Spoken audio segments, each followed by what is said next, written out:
This program is designed to provide general information with regards to the subject matters covered. This information is given with the understanding that neither the hosts, guests, sponsors, or station are engaged in rendering any specific and personal, medical, financial, legal, counseling, professional service, or any advice. You should seek the services of competent professionals before applying or trying any suggested ideas.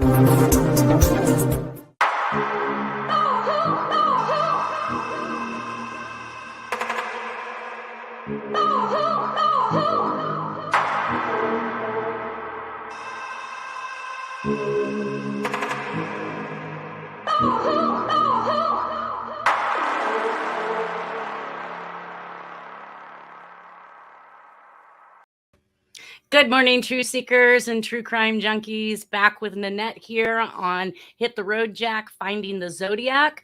I wanted to do a little bit of cleanup from last week. As you know, we were talking about the message that was sent through the Examiner to the Zodiac Killer. And of course, this happened at a much later date. I want to believe in 1970, but I was in the process, obviously, of covering what the media has done to this case. So it was kind of probative to bring it up and show that there were messages being sent back and forth through the newspaper. And today I have Nolan Del Campo with me here again, attorney at law. He majored in journalism back in college. So I thought I would have him on as we talk about the newspaper today. Let's go ahead and welcome Nolan. Hello, everybody. Good morning. Okay, so last week I was obviously talking about that message and you had some wonderful insights. Somehow we got you cut off of the show and couldn't get you in to add in that 2 cents. But we talked about that letter that was sent through the Examiner to the Zodiac, basically telling him to change his ways, change his looks, go get a family, go somewhere, stop doing what you're doing in San Francisco. We were talking about the excerpt where it said, Zodiac, if you are intelligent, then let's also hope that you are imaginative. You will find more help from the pages of Dostoevsky, for he knew all about crime and punishment, murder and justice, than the yellow sheets of the Examiner. And you're the one that brought that to my attention, what that excerpt actually said inside that newspaper, Nolan. I'm not sure who Dostoevsky is. Could you kind of fill us in? Yes, last week I was listening in. I couldn't get in, but I immediately I read the writing, and it was Dostoevsky. He wrote a book called Crime and Punishment. He was a famous Russian author back in the day, back in the old days. Yeah. So in the 1800s. Yeah. What was Crime and Punishment about? I haven't read the book. I just know that he wrote it. I think it was about basically someone that gets accused of a crime and goes to trial. Wow. Were they found innocent? I guess you don't know. If you I don't know the outcome. Kind of sounds like a lot of what we have going on here. I know that Jack had made it clear that he understood other people were paying for his crimes. So maybe that is one of those secret messages. Once again, I mean, it seems that they use a lot of the media, movies, books to portray their messages or get their messages across. I think the point of that excerpt was that you learn more about the true meaning in this fictional work than you will in the nonfiction of the yellow journalism of the Examiner. Gotcha. So that is basically a lot of our topic today, because the killer has been able to abscond from law enforcement and arrest while moving mail undetected, which I found kind of odd. I mean, they'd stated in many situations it wasn't properly postaged. We can see ourselves that it wasn't properly addressed. Many of these letters I'm finding are hand canceled by clerks. And that's, of course, unless Jack had access to these things through the powers that be, because no one gets to mail letters for free or ill-addressed. And things are being allowed to happen that way in this particular case with no explanation. And then the media is creating a theme for him so that he can get messages back and forth to others that are in the know, and monopolizing on fear that they're creating within the city while making millions off of the grief of these victims. At the same time, the media is promoting suspects and what people say about them rather than investigating them. So that's hurting people, many innocent people, and it doesn't seem that they care. I mean, do you get that feeling when somebody is arrested for a crime that the newspaper just blasts everything, including where they work, where they live, and before you know it, they're a pariah in the city before they've even been convicted? Yes, they're more reactive than investigative. And what is the purpose? I mean, obviously, we don't need to hear somebody's been arrested. We need to hear the facts of the case, right? I mean, we should be being told the truth. The underlying story, yes.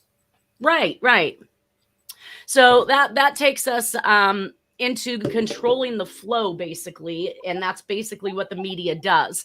Our thinking, our thoughts, our beliefs, our decision making is sometimes just simple, subtle things in advertisements or commercials or the newspaper. After I had completed my research and statistics class in psychology, I couldn't watch commercials anymore. I mean, the statistics were terribly skewed. The information is usually bent on trying to persuade you in one of three ways: ethos, pathos, logos. Either, buying into your empathy, buying into your statistical beliefs. So numbers seem to create credibility. Powers that be, like the president, seems to create credibility, right? Celebrities, but it's more ethos and pathos than logos, because logos being logic. It's yeah. Well, the logo. Sorry, say that. They prey on the weak. Yes. Advertisers. Help out, donate. I mean, I had to watch commercials not too long ago when I was on holiday, and I literally was so frustrated with the commercials that I almost wanted to throw the remote, but I was at a hotel and it wasn't mine, and I can't stand to watch them. But the logos part is when they, legitimately skew these statistics that aren't representative of a population or even a culture. Sometimes not even the city itself. They just spew these numbers out, and they're usually highly elevated or highly lowered based on whatever their agenda is to either get you to go against or for it. Or they're out of context. Yeah. So it's ill logos. Using a tool in the wrong way for their benefit. Correct. And for those who don't know what we're talking about, ethos is the persuasion based on credibility or authority of the speaker. So like you said, celebrities. They like to use celebrities to get their message across because everybody is over a celebrity. And they must be... What's that? Or an athlete. Yes. Or an athlete, or maybe even the president, the vice president. I mean, whoever it might be, if they said it, then it must be true. Pathos is the persuasion based on emotion, making plights for donations or animals, children, homeless, simply creating things like war through a sensationalistic news reporting that gets all of us in an uproar. Or politician bashing. That's another one I just absolutely can't stand. I mean, you take up my time, my limited time during the day to be able to watch TV, and you want to bash other people. That's the last thing I get onto TV for. Yeah, me too. Do you? I hate advertising. My first job out of college, I wrote scripts for television and radio advertisement, and I hated it. Do you watch a lot of news? I watch CNN and sometimes Channel 3 in the morning, just for the weather mainly. I just stick my head out the window. I don't look at my phone. I don't listen to what other people say, and I attempt not to dress based on what the news says, because that's just never true. I still read the Bee. You know, it's funny. The Bee, Sacramento Bee. Nice. You just don't hear that anymore at all. I like my hands on paper. I prefer that than the computer. Coffee and the newspaper in the morning, and then crosswords. It was funny. I have it was a couple of my friends that we usually, if I have a political debate, it would be with them because I typically won't speak politics with just about anybody. But they seem to be very, hard pressed on their beliefs. And every time every time they quote something, they tell me it was on CNN. It was on CNN. I'm like, so everything CNN says is supposed to be true. They're a lot more credible than Fox News and some of the others, but yeah, you got to take it all with a grain of salt. Do you think, I mean, honestly speaking, that they're even honest or telling us the truth? To the fullest extent, let's say. We get pieces, but do we really get what it is that's going on? We never get that. No, because they're not in charge of the dissemination of the news. Like I said, they're reactive. They report what they're given. And if it's not necessarily a good reporter that goes beyond what they're told by the government or their sources, then they're just repeating what they hear from their official sources. So that's half the time they're being misled. And that's exactly what I read in one of the websites when they referred to CBS 13 News and Chris Pickle paying attention to Dennis. He attempted to say that all she did was bullet point things that Dennis was already saying, which he clearly wasn't there. He doesn't know what the interview entailed. He doesn't know how her time was cut and what limited amount of time she had. But in fact, yes, she was limited by the powers that be to bullet pointing things instead of being able to actually do the interview, because she legitimately went out and did her investigative work, looked at the evidence, sat with Dennis, talked with Dennis, and that should have been something that people saw. People see somebody actually doing their job from the media. Yes, and the problem with that is time is an issue. And terrible thing about modern society, first it was a TV age, now it's a cell phone age, and people get the news from their cell phones. People don't read anymore. People don't read books. People don't read newspapers. Magazines are even going out as well. Print media is dying, and it's a sad thing. That is very sad. And that's about the way I feel with handwriting. Handwriting is falling to the wayside due to all of this technology. And everybody who is not practicing their handwriting or writing in cursive, have only learned to print, have really cut the limits of what their brain is capable of doing. I mean, it's already been a proven fact in a psychological study that's been produced in 7 different countries that if you do not learn to do cursive writing, then you have literally cut a significant percentage of the ability of the brain to take information out and to put or to take information in and to put information out. And then that act of writing it through cursive assists in a diversive thinking pattern that you cannot obtain any other way else, folks, in your life. The only way you can get this diversified thinking patterns is by doing cursive handwriting. So I would like to see that kind of stuff come back and see people get off their thumbs. Yeah. Well, that leads us to logos, which is the persuasion, like Nolan had said, that they rarely actually use, because it's persuasion using facts and logical reasoning, such as statistics and numbers. But those statistics and numbers need to not be skewed. They need not to benefit the message they're trying to give. They need to give the numbers on all sides, or at least tell you how they balance those numbers, what they started with, and how they came or derived to the percentages that they're giving. Yes. Either way, it's always good for creating conflict and debates, and yet another way to continue to separate society. And we all must pick a side based on this. You watch Channel 3. I don't watch the news, but if I watch Channel 40, we both got different news, then we both have something to argue about for the day, right? Correct. My news said it was going to be 100 degrees out. Yours said it was going to be 108. Now we've got a debate. Or depression, I don't know.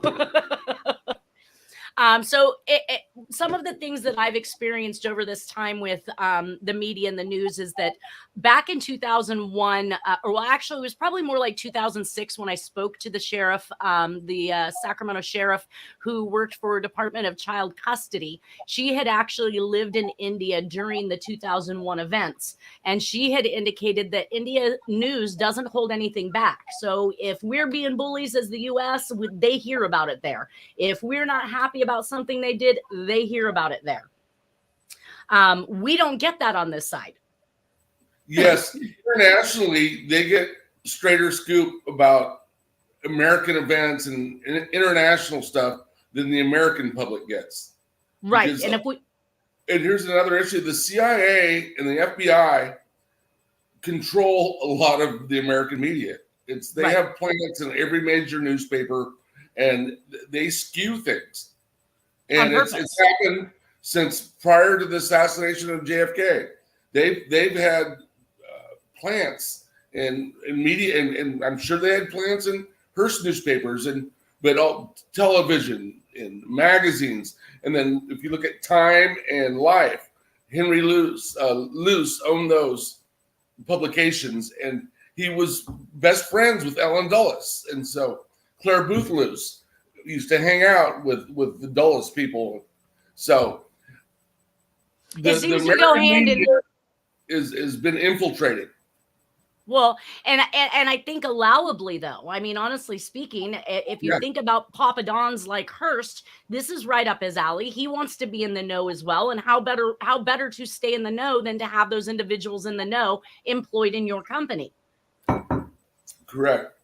And it would almost be like being a double agent. So you either were CIA and now you're working for him, or you're still CIA and you are working for him. But either way, you're still a passageway for information to be obtained and to be given. Right. And it's not just the media, too. It's law enforcement. Every major police and sheriff's situation across the nation has been infiltrated and has ties to both the FBI and the CIA. I want to say that it specifically states, and I want to say it was Hunter White. I would have to go back and check, but I think it was Hunter White who, after MK Ultra was completed and squashed in the United States, went to work for the Berkeley Fire Department. He became a fire captain. Yeah, I could see that. Yeah. So perfectly placed in a power of position where the knowledge and the information of anything that occurs will quickly be given back and forth to the powers that be. So when I was speaking to the sheriff, she indicated that at the time what was going on is that there were contracts for oil from India that were being offered, and they were being offered to the United States. They were being offered to a couple other smaller countries, and the amount that it was being offered to these other smaller countries was less than what it was being offered to the US. And this is what was running in the newspaper at the time. So my perception of 2001 was nothing more than Bush wanting to go to war for more oil. He wanted to take up position or property there, and then they can just tap the resources in the name of this is an American base on sovereign land, or whatever it is that they use or choose. But even if it's the country, say the United States, going to war for oil, it's not the country that benefits. It's the private corporations that benefit. Right. So there's more involved. It's a deeper thing than it's. Even though it can be a national act, but Congress hasn't declared war since World War II, but we've had wars. Right. So even if it's a national act of war or conquest or whatever you call it, imperialism, it's not the country that benefits. The taxpayers don't get the benefit. No. It's the private companies and corporations that are sometimes multinational that benefit. Well, then let's just back that up with Bush pushing us into war, into a country where oil happens to be the subject of the war. And then to note that Bush is very privatized in the oil industry. Oh, yeah. They've had long-standing ties in many different directions, the Bush family in Texas and throughout the world, with the bin Ladens, with all kinds of different seedy characters throughout the years. The United States used to be Hussein used to be an ally of the United States. Noriega in Panama used to be an ally of the United States. Then they make them into the bad guy, and then they kill him. Exactly. And if they really did, right? I mean, Well, yeah, well, Hussein was publicly hung, so yeah. No, we know. okay. I forgot where I was going to go from there. Yeah, so basically she was indicating that the newspapers were suggesting that we were wanting to fight them over the fact that they would not give us this contract. And this oil was going to go somewhere else, and we wanted it. Of course, we know that that Congress did not approve Bush going to war. He attempted twice and was told no twice. But after the perpetration of the flying into the Twin Towers and then the anthrax letters, we had two things that occurred. So another thing that I learned in political science was that there's only two reasons why the president can override a veto from Congress to go to war. One of those reasons is an act of international terrorism. The second act is an act of biowarfarism. So literally, that's what we saw in the 2001 events. We saw the international, because the president said they were the ones that flew into our towers. There's your ethos, right? The credibility of the president says that that they ran into our Twin Towers. It was an act of international terrorism.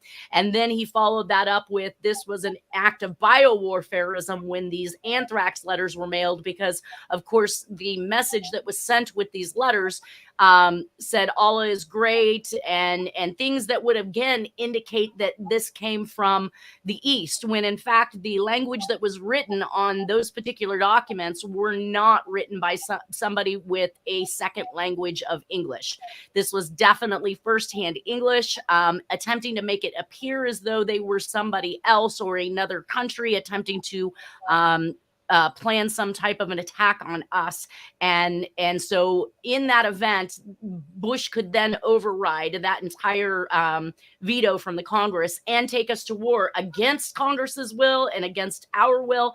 But the way they got us involved again was pathos and logos, you know, right? You kill 5,000 people in New York, take down 2 towers while you're destroying the Treasury and the CIA department in building number 7. And you've got everybody in an uproar, and you've got hate crimes that are going on. We're now hurting other people inside our country who are no longer from that country, but because we've been told that these individuals have attacked us, now he's got America who wants justice. Yes. It's similar to actually when we had the hostage crisis. I was in college at the time, and the Iranians and other people of that region were persecuted at colleges across the country because it was crazy people, or just like ultra patriots, quote unquote, would see every person with a brown skin as like a terrorist. Right. And so after 9/11, again, immediately blamed bin Laden and his crew. But the thing is, they weren't associated with a country, because I think he's Saudi Arabian. I'm not exactly sure. But because he was either in Pakistan or Afghanistan, it gave him a reason to invade Afghanistan as well. Right. And that was uranium, right? Afghanistan had uranium. There's always natural resources, whether it be oil, uranium. Resources are finite on this planet, and money controls. So every war that's fought has to do with resources and money and control. And how they can get richer, I guess. Yeah. All right. So in the 2001 events, we had ethos with the president saying it was an act of terrorism, and many of us Americans believed him. And the pathos, the playing of the acts over and over again on the news, which enraged Americans who wanted justice. And logos, the number of lives lost and the cost to rebuild, which created more anger and emotions that they played on in order to get that backing by Americans to go to war. This was all about oil, and it played right into the Bush Papadon of oil taking us to war. And the news actually plays into that as well, which is why I even bring this up. The continued release of the numbers killed in action continued to fuel the bloodlust of Americans who wanted those to pay. Hate crimes against these cultures rose greatly. We had more separatism than we had ever seen. And as far as I can tell, the Bush families had their hand in pretty much every war from World War on, as far as I can tell, and maybe more that I'm unaware of. But what I just found out this last week is somebody had actually done a study and found that all but 2 presidents were related to the Bush line. Have you heard that? I have not, but I know they go way back. And, Yale is the college they went to, and the different secret societies at Yale, Skull and Bones and different things like that. And I've only gone as far back as Prescott Bush, which was George Herbert Walker Bush's father. Right. Yeah. And that's the one I coined for being involved with the World War One. No, I mean biologically related, Nolan. Oh, really? Crazy. Obama is related to the Bush family. That's wild. I was blown away. I'm going to have to do some research on this, but evidently somebody had done some strategic ancestry work and had determined that all but 2 presidents are biologically related to each other, and it is primarily a Bush relation. So if that doesn't show you the hierarchy or the monarchy, if you will, that's occurring, it was interesting because at the time Obama was running, I was under the impression they were pushing for Jeb Bush. So I thought another Bush was going to come into office. Again, the family controlling the country. And then when Jeb Bush didn't have a shot in the dark, evidently, Obama was the one that made it. So now to find out today that he's still a relation to the Bush family just blows my mind. One way or another, they're going to keep this control. People in the United States love monarchies. Look at how they're reacting about the death of the Queen. But who's a figurehead? She had no power. But anyway, they acted like, oh, she ran the country. She did not run England. She was the queen. So what? It was a figurehead. But also, if you look at the Kennedys, look at the Bushes, look at the Roosevelts, people of the United States of America, they love their monarchies. Well, now that you bring up JFK, I actually had a commenter that had sent this to me, and I didn't know what to make of it at the time, but he said Kilduff, somebody named Kilduff, was JFK's press spokesman. He was the one who reported to CBS. So when Harriet had indicated that CBS was going, it was a sarcastic remark in the solve that stated CBS to report the truth, holy truth, which we know is not true. Obviously, it's a sarcastic remark in regards to them not telling the truth. But this poster says that, or the person who posted said he was the one who reported to CBS where JFK was shot. In the news, retracted his report, and he gave another one later that day that matched Connolly's statement. Del Campo was right. Walter Cronkite was CPS. And I thought he was trying to say someone else. So he was kind of complimenting you on your knowledge about who was in CBS back then at that time. And then he also informed me of this individual named Kilduff. Have you ever heard that name? No, I don't recall. It does not ring a bell as JFK's press spokesman, but maybe he was there as part of the delegation in Dallas that day. But I don't think he was the head press person for JFK. Otherwise, I recognize his name. Well, maybe because he was kept so under, maybe he was just the person who delivered information and didn't necessarily report on it or speak it out loud. Maybe he was just the relayer of information. But that person's point was that the information he gave was not used properly. Is that his initial report of how JFK was shot was correct. That was retracted by the news company. Yes. And he later gave another one accounting of the shooting, and that accounting actually matched whoever Connolly is. Do you know who Connolly is? Yeah, John Connolly was in the car, the convertible with JFK. He was the one that was hit by the supposed magic bullet. And he was, I believe he was the governor of Texas at the time. and he was in the car with the Kennedys. He and his wife were both in the car, and he explained once the shooting started to happen, he said, "My God, they're going to kill us all." And the emphasis on the word "they." They, yes. He was a position of power. He was the governor of Texas. He may have known ahead of time that they were going to kill Kennedy. He must have. I mean, you don't say they. May have known ahead of time too. That's not a Freudian slip. That was a general scared for his life statement. He was now under fire along with the president. Yeah, they're going to kill us all. Right. So it was interesting. I did actually look up Kilduff. He has a very strong Irish and Scottish rights background. If you just Google the name Kilduff, you will find I found pages and pages, and they're all different people that are running some high. I don't even know.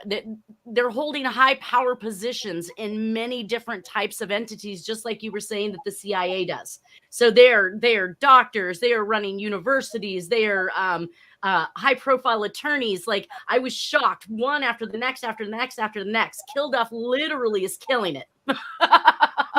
Well, what a coincidence with that name, Kilduff. Yeah, What's they that? killed him. Yeah, they killed Duff. So basically, Kilduff reports the right story, but CBS pulls it. So now we have Columbia Broadcasting doing exactly. So it was just kind of coincidental that Harriet had just made the statement that Jack is telling the powers that be that CBS is going to report it the holy truth, right? As a sarcastic remark. And then we find out that the original report to CBS was pulled and was replaced with whatever Connolly's version of the events were. So yes. Another thing that I just had happen in recent is well, not recent. I mean, obviously, over the last few years, we've seen a lot of people who've had thoughts and opinions in regards to COVID that's been ripped down from Facebook. So they're attempting to post their thoughts, their beliefs, medications that should be used to help you get better quicker, foods you should eat, lots of things that contradict the fact that you should run out and get a vaccination. And every single one of these were being torn down. And Facebook's reasoning for this is that it could harm society for them to hear the truth, which blew my mind. Yeah. Now, they've been concerned. Yeah. What's that? Since when has Facebook been concerned about society? They're concerned about society, they'd shoot themselves in the head. Facebook probably has stock in vaccines. That's what I'm going to guess, because they didn't want us to naturally heal ourselves. They did not want our information to get out. They did not want good doctors who were speaking against the system to speak. I saw videos that were being torn down on a constant basis. People with neurological issues after the vaccine out there trying to tell people don't do it.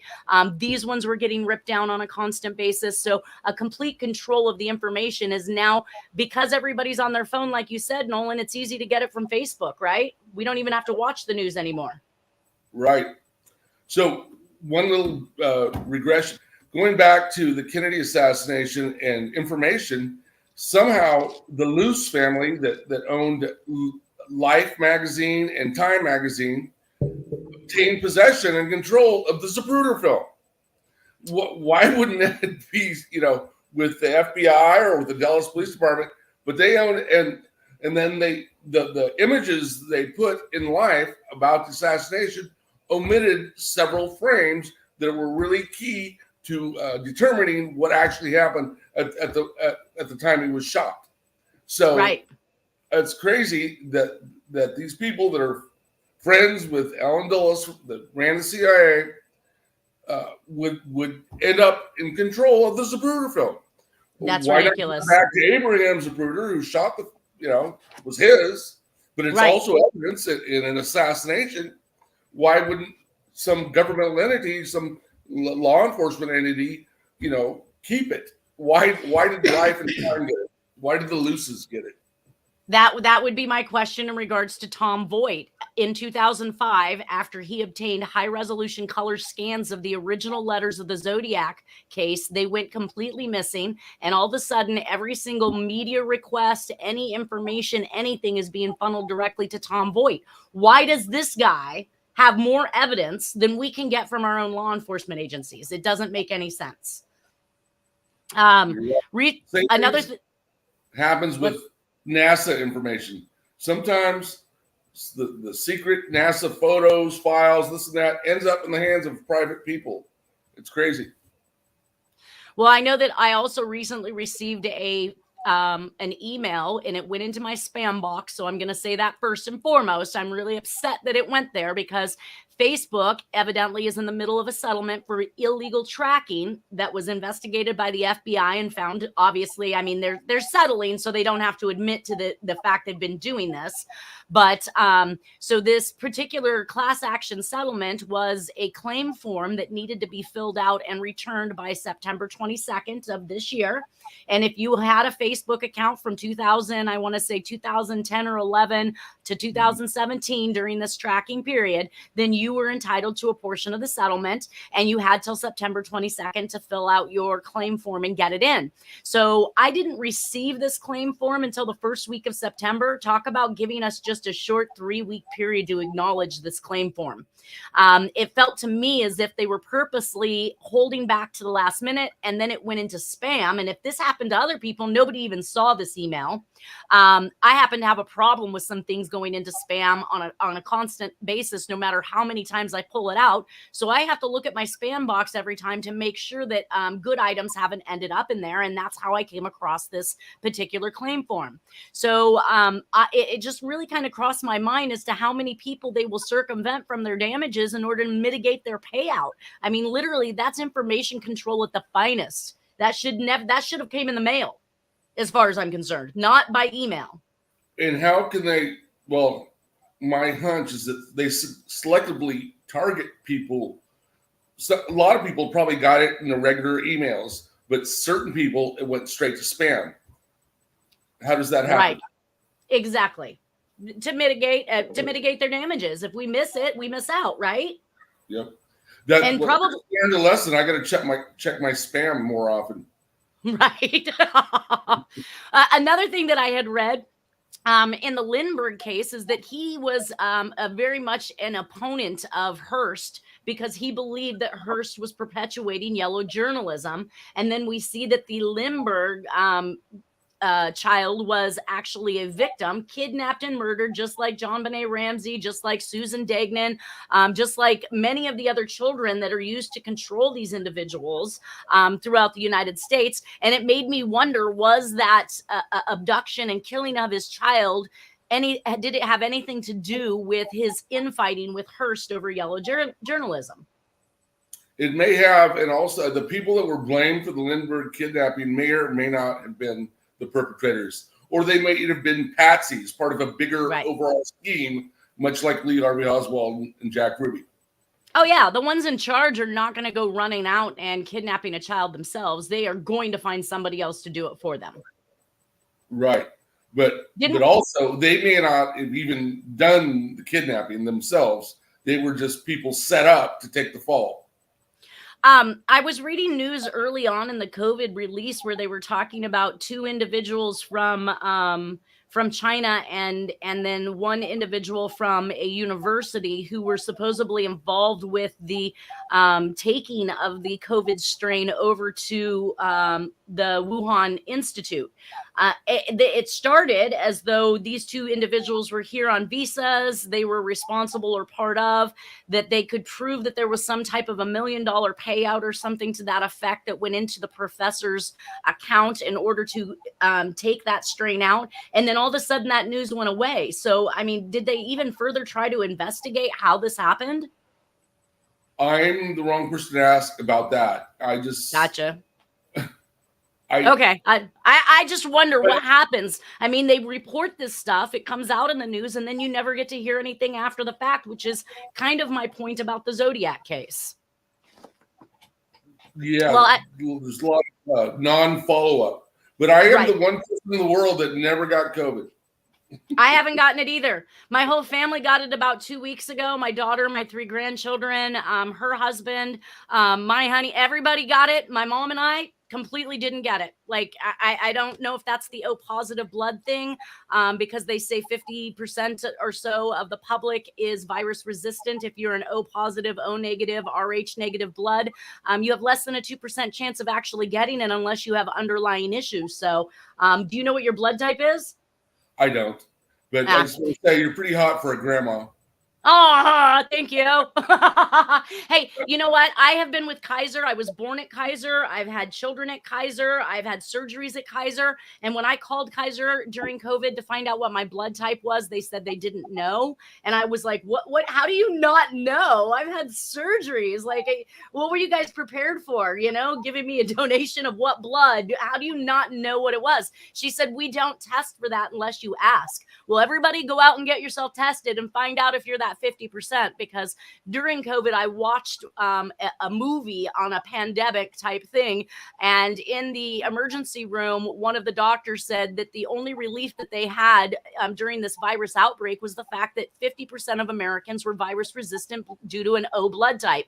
I did some research and found out 23andMe did an actual study on it and supported that evidence with the numbers. And then that actually ended up becoming it ended up getting produced in the the annals of medical journals, in which case it is absolutely true. And they included the RH negative and the O negative as part of that cluster of individuals who were virus resistant. So it's interesting that that's not news that they shared with anybody. Nobody heard about that. That's crazy. Yeah. So I didn't know. What's that? I never heard about it. No, nobody has. Unless I speak it, nobody seems to be even inclined to know that that exists. So maybe you're O positive. Get yourself checked. I would be interested to know. Absolutely. Yeah. So following the kidnapper, so in the Lindbergh case, I noticed something else, which was following the kidnapper's latest instructions, Condon, whoever was in charge at this time, placed a classified ad in the New York American reading, "Money is ready, Jassy." So this is more indications of the news syndicates participating in the delivering of messages amongst criminals. I mean, they literally are writing back and forth, and will use the newspaper for just that, whether it be classified ads, front page news like the Zodiac did, whatever it is. The newspaper has long since been a conduit for this type of information to go back and forth for criminals.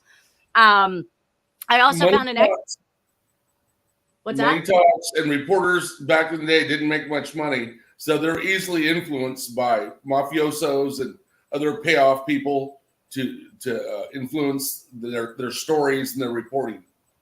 Well, I know Harriet tried to put in an ad to the SFPD in the Examiner several years back, and for whatever reason, she got a call from the establishment out of Texas. So basically, the editor here in San Francisco forwarded this request all the way to Texas. That editor called Harriet and told Harriet there are people who are still very much alive who have an interest in this case not being solved. And we didn't know what to make of that. But they refused to publish her ad requesting that the SFPD do a full investigation on Jack. And that blew our minds. If she's willing to pay for it, and we're in a world in a freedom of speech, we should have been able to place that ad regardless of who was interested or not interested in this case being solved. Yes, and newspapers survive off of advertising money. Right. So why did they turn us down? Just like many of these law enforcement agencies who have turned down the idea of investigating Jack thoroughly. To me, it was just another indication that this case remains unsolved, either because there are people in power who are responsible for him, or it makes more money as a mystery.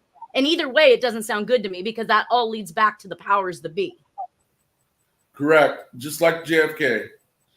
Oh, and so let's look at a little more of Hearst's background. With the success of the Examiner established by the early 1890s, Hearst began looking for a New York newspaper to purchase and acquired the New York Journal in 1895, which was a penny paper which Pulitzer's brother Albert had sold to a Cincinnati publisher the year before.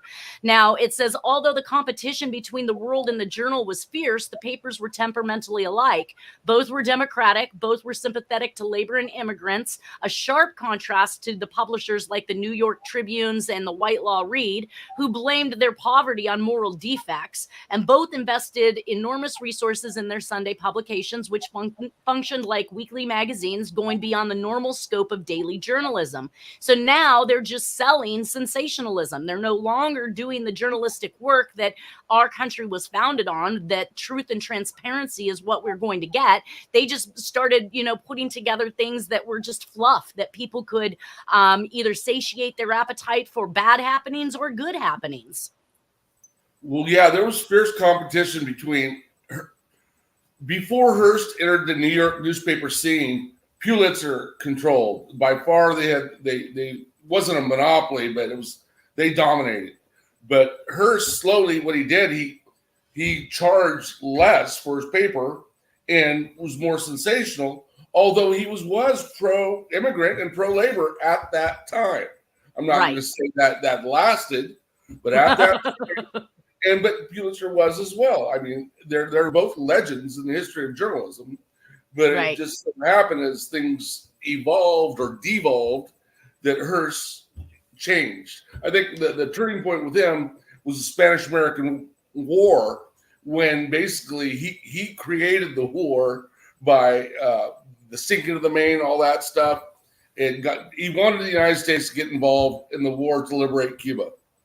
Well, that brings me to my next point. I'm glad you brought that up, because I was literally just about to actually say, I read an excerpt that said Pulitzer and Hearst are often adduced as a primary cause of the United States entry into the Spanish-American War due to sensationalist stories or exaggerations of the terrible conditions in Cuba. So it says, however, the majority of Americans did not live in New York City, and the decision makers who did live there probably relied more on staid newspapers like the Times, the Sun, or the Post.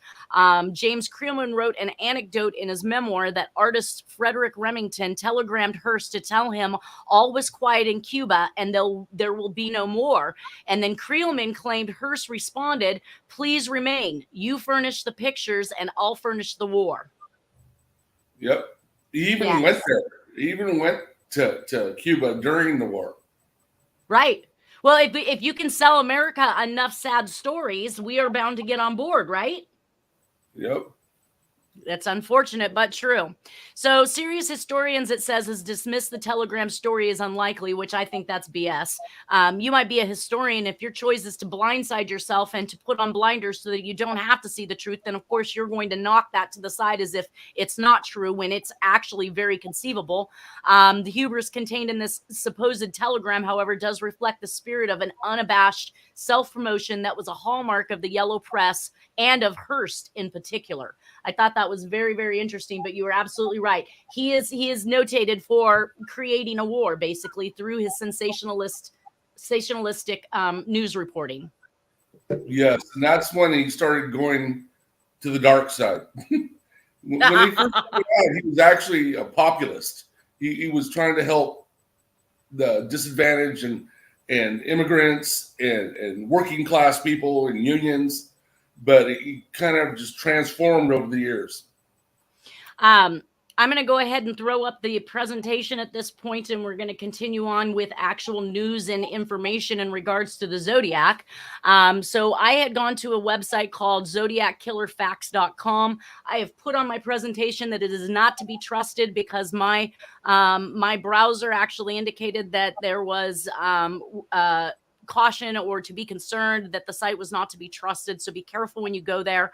But I do put it up here. And again, I show that at the bottom, it's powered by GovPress, the WordPress theme for government.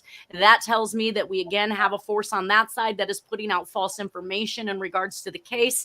And I was searching actually for the cancellation postmarks from the Sherry Jo Bates crime or the letters, and that led me to this site where this other individual has also placed emphasis on the postmark that it is not from April 30th of 1967 as reported on other sites like Tom Voigt, that it is actually November 1st of 1967 is what this particular postmark is supposed to say, though I can't clearly see the year on it to confirm whether that was mailed in 67 or 68, as Harriet believes. But it does confirm, it is confirming my find that spoken about the Sherry Jo Bates letter, and it doesn't mention the significance of the postmark being different from the letters. So when we look at these actual postmarks, we can see that the postmark to the left over here, that is April 30th, is a completely different postmark than these two postmarks to the right here. So the one mailed on November 1st, and this one in the middle, I believe, or actually, I think this is the November 1st mark, and you see it recreated over here. It has the full letters CALIF underneath, and then we see over here on Riverside, the actual April 30th postmark is just a CA. So we have two different types of postmarks that are being laid down here. I do note that this particular version of the postmark was actually used on the 1966 confession letter that was mailed in November. So we have 1 year to the date, the same post office actually was used, and that these are hand stamped. These were not sent through the mail where it went into a post office box, or it came out of somebody's mailbox through the mailman's hands and ended up back at the post office where it would have been postmarked by a machine. These postmarks are actually hand done. So that could allude to two things: that either there are two different locations that these were mailed from and that Jack walked them directly in, which then brings to question the way they were postaged and the way that they were addressed. This guy also claims to have found the non-existent Patricia Houts that the Riverside PD and many others couldn't find, using information, he says, from a person whom himself could not find her with, and does not explain why no one else can find her. He also states that with many hours in attendance in the attendance office, he could never find the PH he was looking for, or the Patricia Houts he was looking for, which alludes to the fact that there were more than one Patricia Houts when nobody could even find so much as one. And then the handwriting and self-acknowledgement is lacking in both areas. So he claims that he has handwriting from this individual, and we'll take a look at that.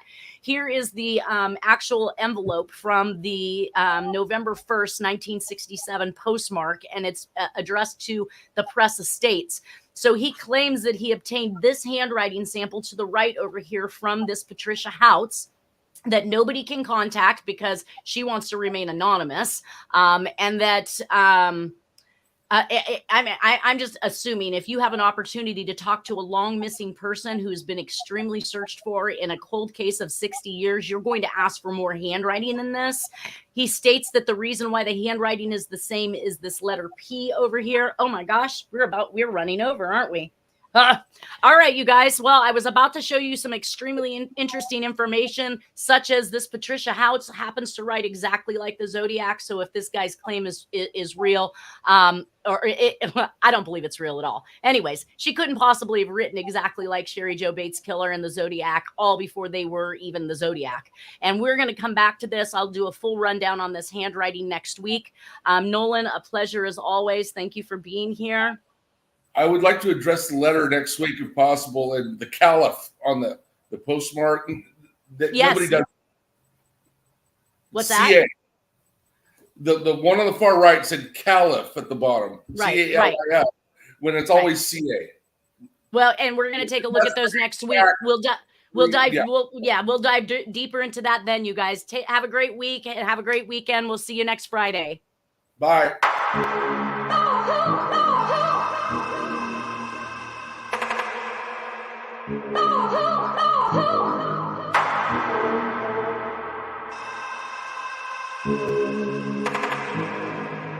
Oh,